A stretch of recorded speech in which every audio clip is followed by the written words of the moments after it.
economic hitmen really have been the ones responsible for creating this first truly global empire. And we work many different ways.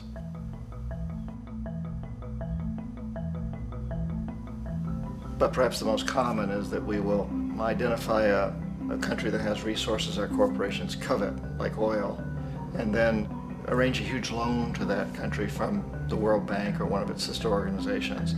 But the money never actually goes to the country. Instead, it goes to our big corporations to build infrastructure projects in that country, power plants, industrial parks, ports, things that benefit a few rich people in that country, in addition to our corporations, but really don't help the majority of the people at all. However, those people, the whole country is left holding a huge debt. It's such a big debt they can't repay it, and that's part of the plan, that they can't repay it. And so at some point, we economic hitmen go back to them and say, listen, you owe us a lot of money, can't pay your debt, so sell your oil real cheap to our oil companies.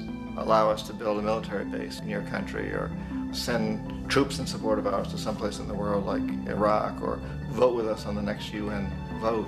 To have their electric utility company privatized and their water and sewage system privatized and sold to U.S. corporations or other multinational corporations. So there was that whole mushrooming thing, and it's so typical of the way the IMF and the World Bank work, that you put a country in debt, it's such a big debt it can't pay it, and then you offer to refinance that debt and pay even more interest. And you demand this quid pro quo, which you call a conditionality or good governance, which means basically that they've got to sell off their resources, including many of their social services, their utility companies, their school systems sometimes, their penal systems, their insurance systems, to foreign corporations. So it's a double, triple, quadruple whammy. The precedent for economic hitmen really began back in the early 50s when democratically elected Mossadegh, who was elected in Iran, he was considered to be the hope for democracy in the Middle East and around the world. He was Time Magazine's Man of the Year. But one of the things that he'd run on and began to implement was the idea that foreign oil companies needed to pay the Iranian people a lot more for the oil that they were taking out of Iran. The Iranian people should benefit from their own oil. Strange policy. We didn't like that, of course. But we were afraid to do what we normally were doing, which was to send in the military. Instead, we sent in one CIA agent, Kermit Roosevelt, Teddy Roosevelt's relative. And Kermit went in with a few $1 million and was very, very effective and efficient. And in a short amount of time, he managed to get Mossadegh overthrown and brought in the Shah of Iran to replace him, who always was favorable to oil. And it was extremely effective.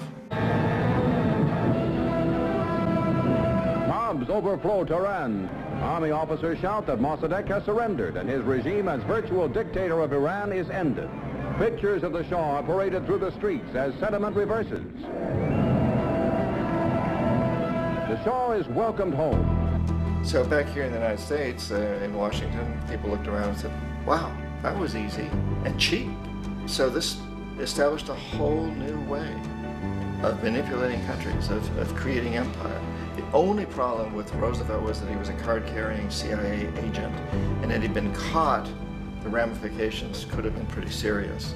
So very quickly at that point, the decision was made to use private consultants to channel the money through the World Bank or the IMF or one of the other such agencies, to bring in people like me who worked for private companies, so that if we got caught, there would be no governmental ramifications.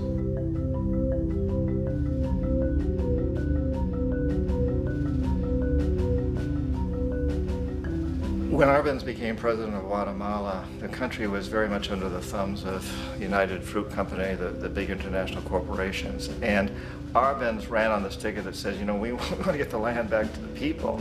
And once he took power, he was implementing policies that would do exactly that, give land rights back to the people. United Fruit didn't like that very much.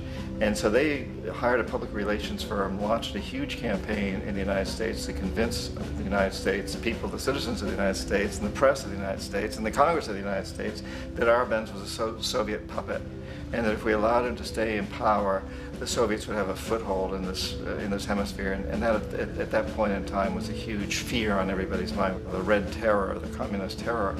And so, to make a long story short, out of this public relations campaign came a commitment on the part of the CIA and the military to take this man out.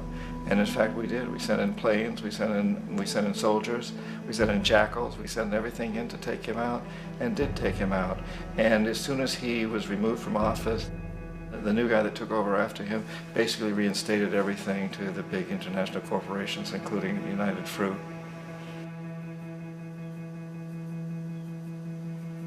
Ecuador for many, many years had been ruled by pro-US dictators, often relatively brutal. Then it was decided that they were going to have a truly democratic election. Jaime Roldos ran for office, and his main goal, he said, as president would be to make sure that Ecuador's resources were used to help the people. And he won, overwhelming, by more votes than anybody had ever won anything in Ecuador. And he began to implement these policies to make sure that the profits from oil went to help the people. Well, we didn't like that in the United States. I was sent down as one of several economic hitmen to change Roldos, to corrupt him, to bring him around, to let him know, okay, you can get very rich, you and your family, if you play our game, but if you continue to try to keep these policies you've promised, you're going to go. He wouldn't listen. He was assassinated. As soon as the plane crashed, the whole area was cordoned off. The only people allowed in were U.S. military from a nearby base and some of the Ecuadorian military. When an investigation was launched, two of the key witnesses died in car accidents before they had a chance to testify. A lot of very, very strange things that went on around the assassination of Jaime Roldos. I, like most people who've really looked at this case, have absolutely no doubt that it was an assassination. And of course, in my position as an economic hitman, I was always expecting something to happen to Jaime, whether it be a coup or assassination, I wasn't sure, but that he would be taken down because he was not being corrupted. He would not allow himself to be corrupted the way we wanted to corrupt him. Omar Torrijos, president of Panama, was, one of my favorite people. I really, really liked him. He was very charismatic. He was a guy who really wanted to help his country. And when I tried to bribe him or corrupt him, he said, look, John, he called me Juanito. He said, look, Juanito, I don't need the money. What I really need is for my country to be treated fairly. I need for the United States to repay the debts that you owe my people for all the destruction you've done here. I need to be in a position where I can help other Latin American countries win their independence and be free of this terrible presence from the north that you people are exploiting us so badly. I need to have the Panama Canal back in the hands of the Panamanian people. That's what I want. And so, leave me alone. Don't try to bribe me. It was 1981. And in May, Jaime Roldos was assassinated. And Omar was very aware of this. Torrijos got his family together and he said, I'm probably next, but it's okay because I've done what I came here to do. I've renegotiated the canal. The canal will now be in our hands. He just finished negotiating the treaty with Jimmy Carter. In June of that same year, just a couple of months later, he also went down in an airplane crash, which there's no question was executed by CIA-sponsored jackals. Tremendous amount of evidence that one of Torrijos' security guards handed him at the last moment as he was getting on the plane a tape recorder, a small tape recorder that contained a bomb.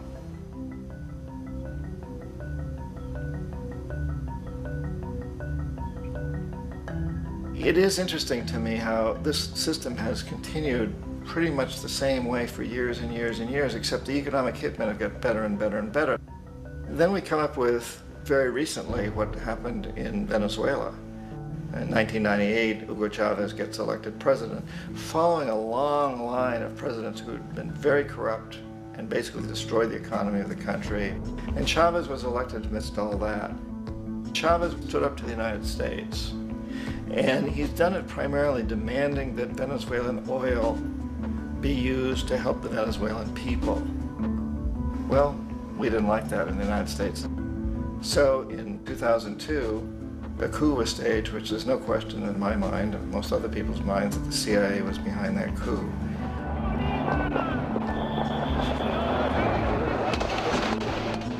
way that that coup was fomented was very reflective of what Kermit Roosevelt had done in Iran, of paying people to go out into the streets, to riot, to protest, to say this Chavez is very unpopular. You know, if you can get a few thousand people to do that in television, can make it look like it's the whole country, and things start to mushroom. Except in the case of Chavez, he was smart enough, and the people were so strongly behind him that they overcame it, which was a phenomenal moment in the history of Latin America.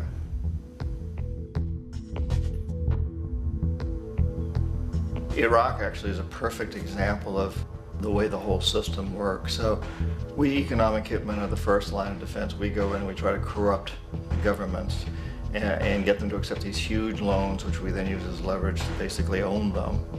If we fail, as I failed in Panama with Omar Torrijos and in Ecuador with Jaime Roldos, men who refuse to be corrupted, then the second line of defense is we send in the jackals. And the jackals either overthrow governments or they assassinate. And once that happens and a new government comes in, and boy, it's going to toe the line, because the new president knows what will happen if he doesn't.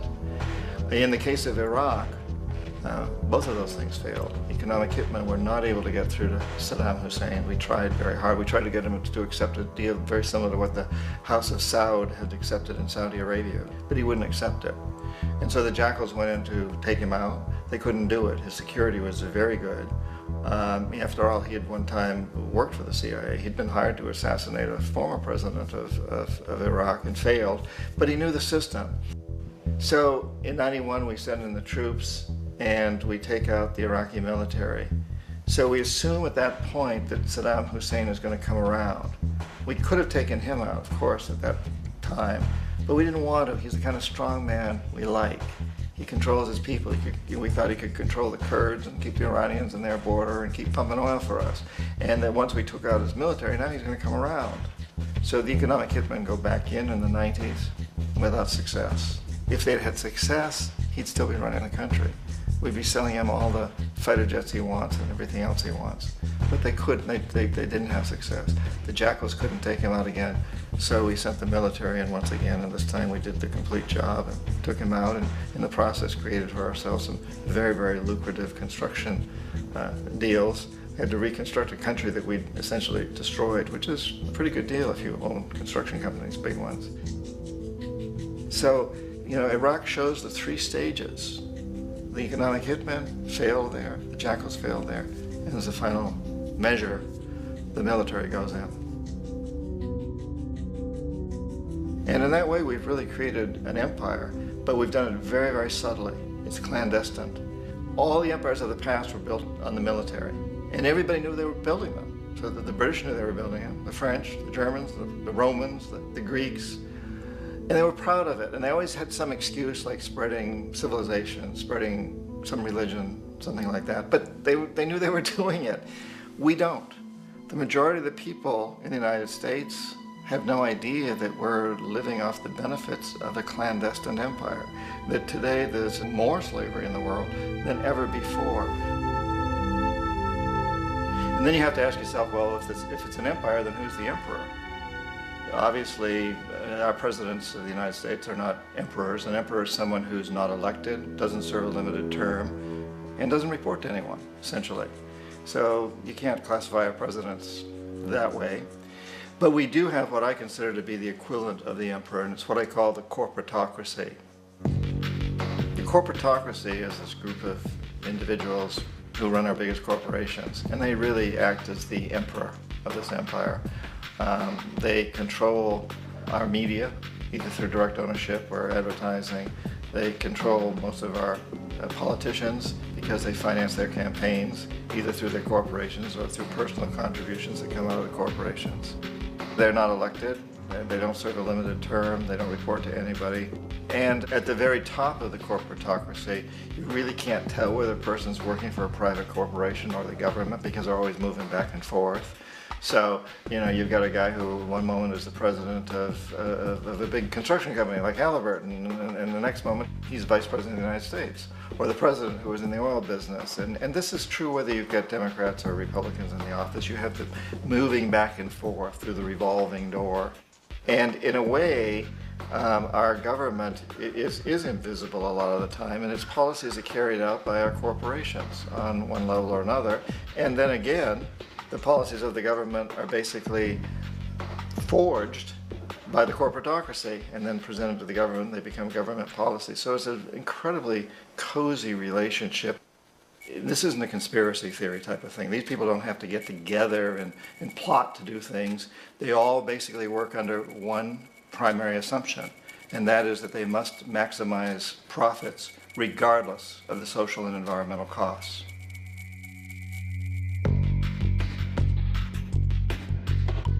This process of manipulation by the corporatocracy through the use of debt, bribery, and political overthrow is called globalization. Just as the Federal Reserve keeps the American public in a position of indentured servitude through perpetual debt, inflation, and interest, the World Bank and IMF serve this role on a global scale.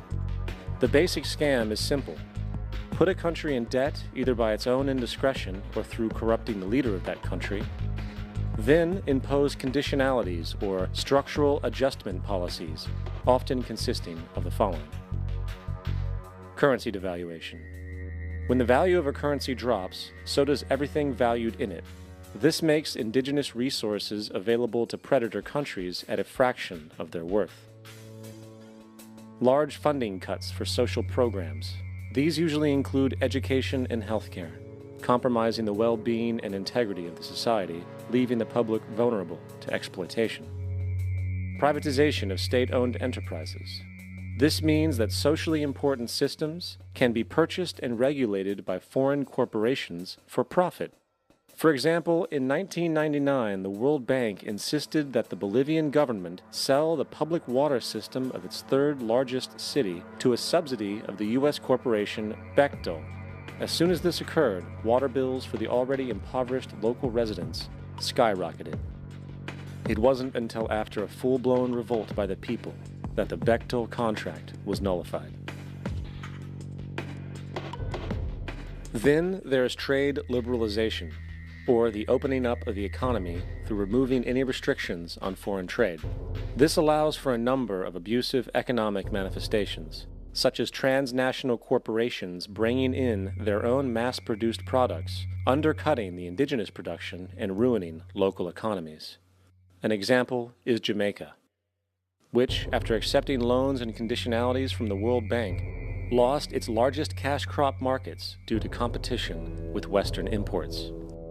Today, countless farmers are out of work, for they are unable to compete with the large corporations.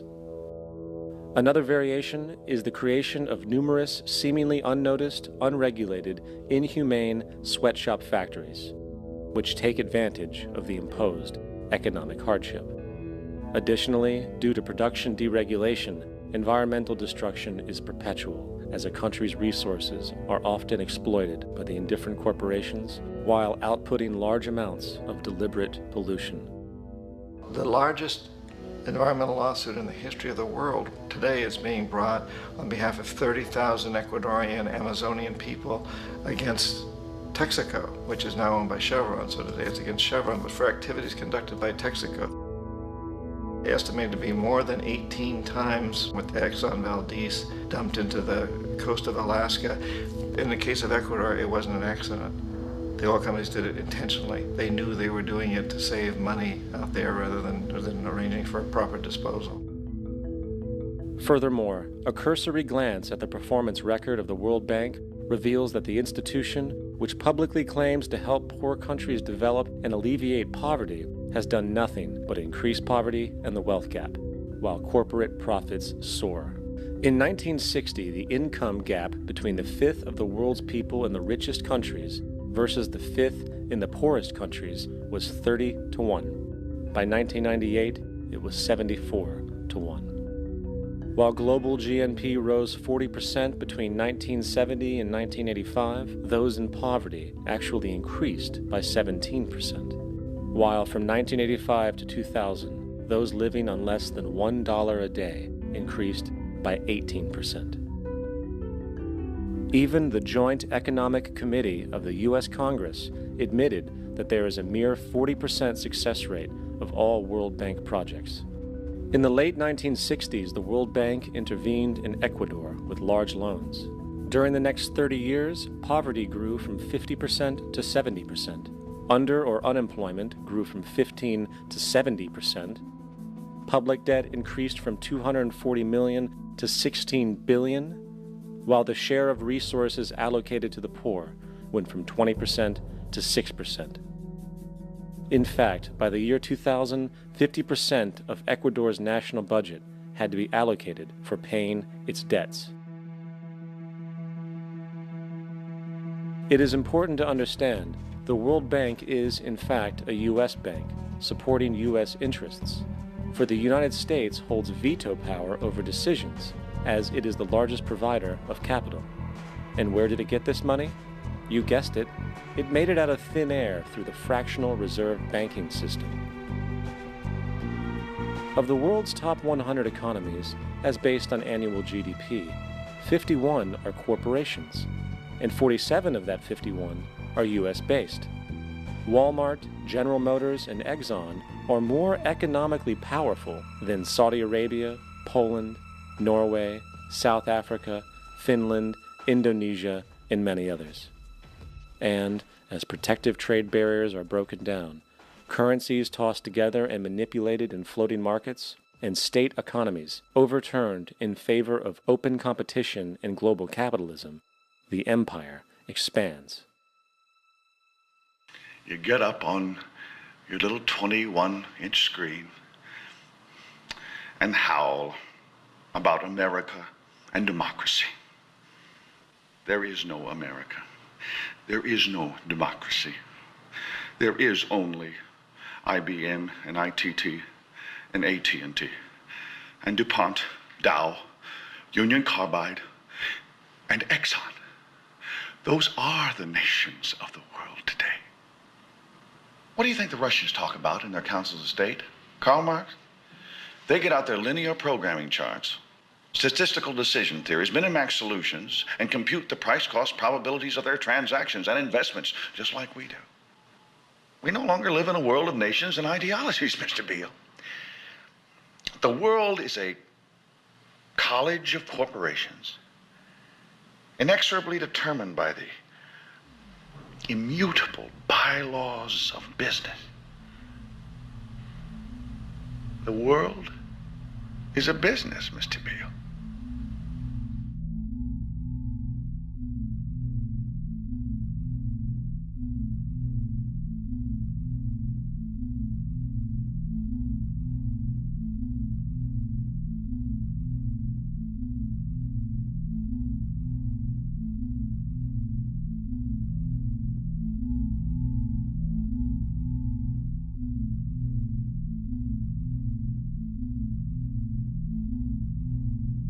The world is being taken over by a handful of business powers who dominate the natural resources we need to live while controlling the money we need to obtain these resources.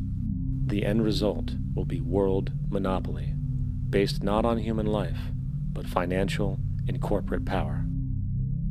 And as the inequality grows, naturally more and more people are becoming desperate.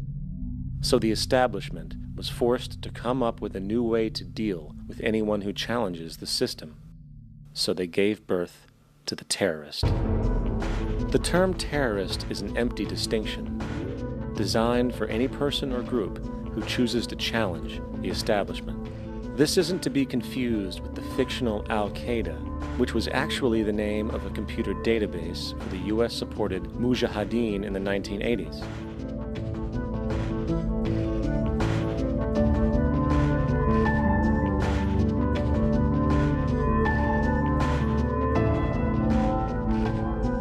In 2007, the Department of Defense received $161.8 billion for the so-called global war on terrorism. According to the National Counterterrorism Center, in 2004, roughly 2,000 people were killed internationally due to supposed terrorist acts. Of that number, 70 were American. Using this number as a general average, which is extremely generous, It is interesting to note that twice as many people die from peanut allergies a year than from terrorist acts. Concurrently, the leading cause of death in America is coronary heart disease, killing roughly 450,000 each year. And in 2007, the government's allocation of funds for research on this issue was about $3 billion. This means that the U.S. government in 2007 spent 54 times the amount for preventing terrorism than it spent for preventing a disease which kills 6,600 times more people annually than terrorism does. Yet, as the name terrorism and Al-Qaeda are arbitrarily stamped on every news report relating to any action taken against U.S. interests, the myth grows wider. In mid-2008, the U.S. Attorney General actually proposed that the U.S. Congress officially declare war against the fantasy. Not to mention, as of July 2008, there are now over 1 million people currently on the U.S. terrorist watch list. These so-called counterterrorism measures, of course, have nothing to do with social protection, and everything to do with preserving the establishment amongst the growing anti-American sentiment both domestically and internationally, which is legitimately founded on the greed-based corporate empire expansion that is exploiting the world. The true terrorists of our world do not meet at the docks at midnight or scream Allah Akbar before some violent action. The true terrorists of our world wear $5,000 suits and work in the highest positions of finance, government, and business.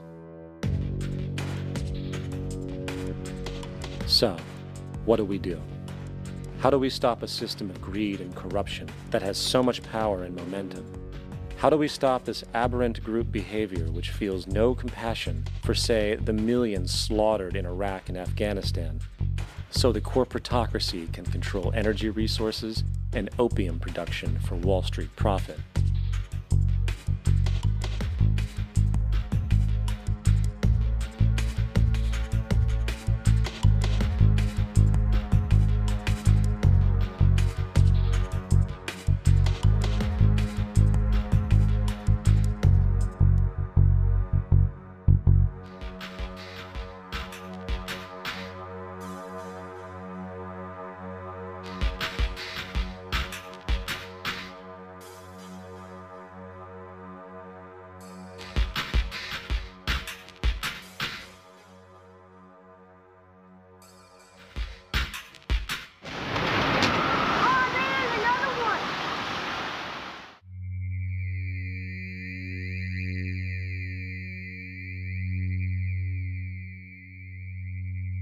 How do we stop a system of greed and corruption that condemns poor populations to sweatshop slavery for the benefit of Madison Avenue? Or that engineers false flag terror attacks for the sake of manipulation? Or that generates built-in modes of social operation which are inherently exploitative? Or that systematically reduces civil liberties and violates human rights in order to protect itself from its own shortcomings? How do we deal with the numerous covert institutions, such as the Council on Foreign Relations, the Trilateral Commission, and the Bilderberg Group, and other undemocratically elected groups which, behind closed doors, collude to control the political, financial, social, and environmental elements of our lives? In order to find the answer, we must first find the true underlying cause. For the fact is, the selfish, corrupt, power, and profit-based groups are not the true source of the problem. They are symptoms.